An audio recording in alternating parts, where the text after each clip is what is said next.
Саламатсыздарбы, құрметті білім алушылар. Металл конструкцияларын есептеу және жобалау пәніне қош келдіңіздер. Кредит саны 5, мақсаты мен міндеттеріне тоқталатын болсақ, бұл пән қазіргі заман талаптарына сәйкес есептеу және металл конструкцияны жобалау тәсілдерін береді. Сонымен қатар әртүрлі конструктивтік сызбадағы ғимарат пен үймереттердің есебі мен жоспары, жазық және кеңістіктік жұқа қабырғалы құрылыс конструкциясының есебі мен жоспары бойынша сұрақтар қарастырылады.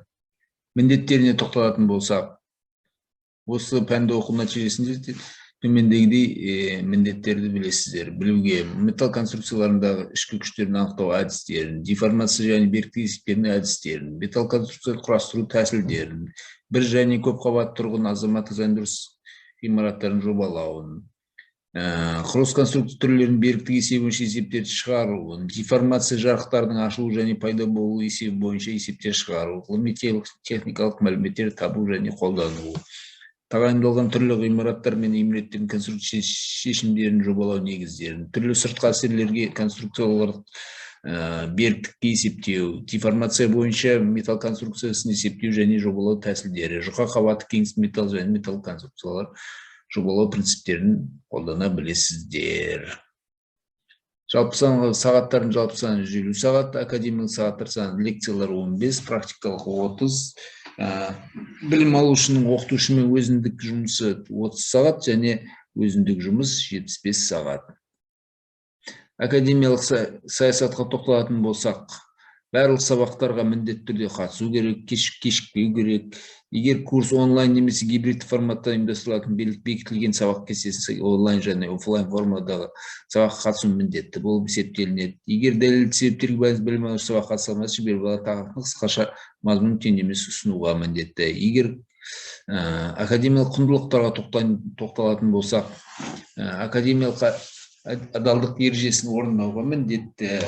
Өзіндік жұмыстарды орындау барысында олар тапсырып қорғау жөнінде кеңестер, өтілген материалдардың қосымша ақпараттар алу және оқитын пәні бойынша туындаған барлық сұрақтар бойынша оқытушыға оның офис сағаттары кезінде жүгінуіне болады.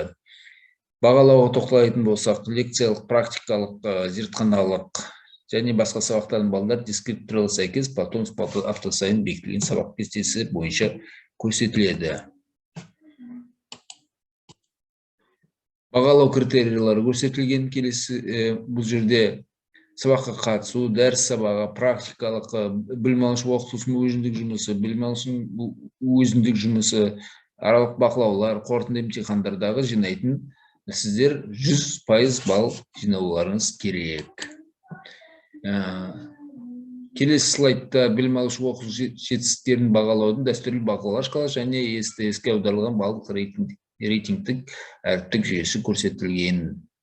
50 балдан жоғары алуларыңызға сол кезде қанағаттанарлық баға аласыздар. Мазмұнына тоқталатын болсақ, металл бомбасы, металл теориясының эксперименталды негіздері, металл элементтерінің тік және қиғаш қимасы бойынша беріктік есебі, алдын ала кернеу шығындары, сымдалған бетондағы кернеу, металл майысатын элементтердің майысу моменті әсеріне қиғаш қимасы бойынша беріктігі, беріктік шарты, арматура эпюрасын тұрғызу, металл майысатын элементтердің майысу моменті әсеріне қиғаш қимасы бойынша беріктігі, беріктік шарты, арматура эпюрасын тұрғызу. Құзыреттілікке тоқталатын болсақ, металл конструкция металлдың тұрыстаған физикалық механикалық қасиеттерін, шек жағдай есебінің мәнін, жарыққа төзімді категорияның талаптарын, жүктемелерді анықтау тәсілдерін, нормальды және еңістік қима бойынша қима есебінің негіз және илгіш элементтер құрылымын білу керек. Және де осындай бірталай осындай неге құзыреттіліктерге жетулеріңіз керек. Күтілетін нәтижелерге тоқталатын болсақ, бағдарламалық кешенді қолданып отырып, ғимараттар мен құрылымдар элементтерін практикалық есептеуде және жобалау, құрылымдық элементтер мен жүйелердің жұмысын түсіну, және өнеркәсіп және азаматтық құрылыста қолданылған темір-бетон, тас, металл және ағаш конструкцияларының элементтері мен тораптарын есептеу мен құрастыруды орындау. Бұл жерде инженерлік механиканың негіздерін біледі. Қима әдісін құрылыс материалдар мен конструкция бөлшектерінің элементтерін таңдау кезінде кернеуді құрайтын ішкі күш факторларын қолданылады. Рұқсат етілген жүктемелердің қауіпті қимасын анықтау әдісін, әртүрлі кернеулі күйдегі құрылыс конструкцияларының жұмысын есептеу, құрастыру және модельдеудің есептеу барысында табылған ішкі күштер немесе каттылык шарттары боюнча конструкция элементтеринин өлчөмдөрүн актоонун заманауи адистерин билет.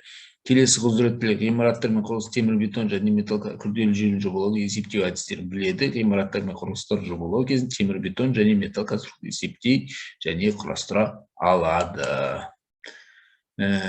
Енді болат және алюминий қорытпалар бұйымдарын сортаментін тоқтайтын болсақ, сортамент, болат қаңылтырлар, болат профильдер, алюминий қорытпалардың профильдеріне қысқаша мәлімет берейік.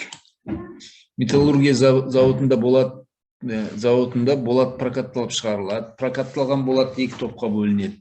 Қаңылтыр болат, қалың жұқа және әмбебап, профильденген болат, бұрыштар, швеллерлер, қос таврлар, таврлар, құбырлар және тағы басқа. Дайын прокатты элементтердің бар болуы және олардың механизмдері арқылы өңделу конструкциялық индустриялық тәсілмен даярлауға мүмкіндік береді. Прокаттық профильдердің сыртқы сұлбасы, геометриялық сипаттамалары, ұзындық бірлігінің массасы, қамтамасыз ету шарттары мен ауытқулары келтірілген қатар сортамент деп аталады.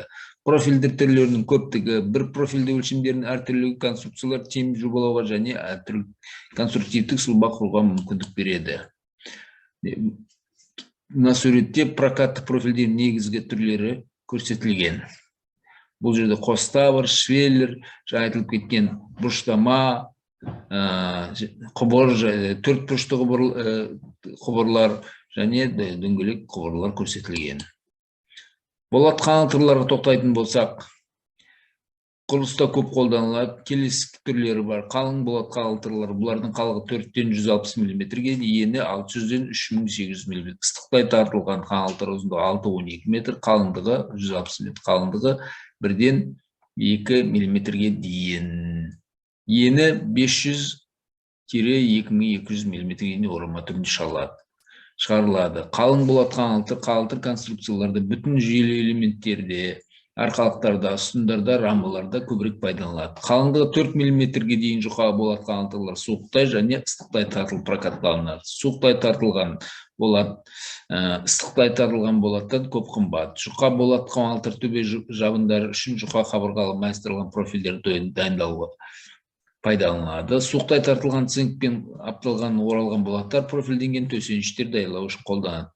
Кең белдеулі әмбебап болат төрт біліктермен прокатталатын болғандықтан шеттері тегіс болып шығады. Бұндай болаттардың қалыңдығы 6-дан 60 мм-ге дейін, ені 200-ден 1050 мм-ге дейін, ұзындығы 5-тен 12 метрге дейін. Кең белдеулі болаттарды пайдалану конструкциялар даярлау кезінде еңбек шығынын азайтады. Қос таврларға тоқтайтын болсақ, арқалықтар үшін негізгі профильдер, олар әртүрлі болады, әрқайсысы әр облыстарда пайдаланылады. Кәдөлгі қос таврлар биіктіктерін сәйкес нөмірленеді, нөмірінен нөмір 60-ға дейін прокатталады. Қос таврлар иілетін элементтерде, арқалықтарда, сапалы ұстындарда және әртүрлі түрлерде қолданылады. Кең белдеулі қос тавр арқалықтар үш түрлі болып прокатталады. Қалыптағыдай кең белдеулі ұстын үшін. Жұқа қабырғалы қос таврлар және швеллерлер, бұлар кәдөлгі профильдерден 14-20%-ға дейін тиімді. Жұқа қабырғалы профильдер арқалықтар алаңында қосымша ұстындарда, жеңіл төбе жапқыштар мен қабат жапқыштарда пайдаланылады. Құрылыста пайдаланылатын құбырлар ыстықтай тартылған, электр доғамен пісірілген, электр доғамен пісірілген тік төртбұрышты және квадрат қималы. Құбырлар радио теледіңгек конструкцияларында, агрессивті орта әсеретін ғимараттың жабын конструкцияларында қолданылады. Төрт бұрышты квадрат құбырлар жеңіл жабындағы фахверктерде, терезе элементтерінің құрылыс конструкцияларында қолданылады. Суықтай майыстырылған профильдер қалыңдығы 1-ден 8 мм-ге дейінгі жолақ қаңылтырлардан дайындалады. Жеке тапсырыстар және металлургия зауыттарының техникалық шарттары бойынша майыстырылған санаулы профильдер түрін алуға болады. Жеңіл ғимарат жабын конструкция майыстырылған профильді қолдану металды 10%-ға дейін үнемдеуге мүмкіндік беріледі. Мына жерде майыстырылған профильдер түрлері көрсетілген. Алюминий қорытпаларының профильдерін тоқтайтын болсақ, алюминий қорытпаларының профильдерін келесі тәсілдер бойынша жасалынады: прокаттау, престеу және бүгу. Алюминий профильден серпімді модуль төмендеу болат материалымен салыстырған, сондықтан олардың орнықтылығы төмендеу. Алюминий профиль стержендердің орнықтылығын жоғарылату үшін профильдің сөресінің ұштарында бульба деген элемент жасалынады. Әдебиеттерге тоқтайтын болсақ, металлические конструкции, металлический конструкция осы мына слайдта көрсетілген. Назарларыңызға рахмет.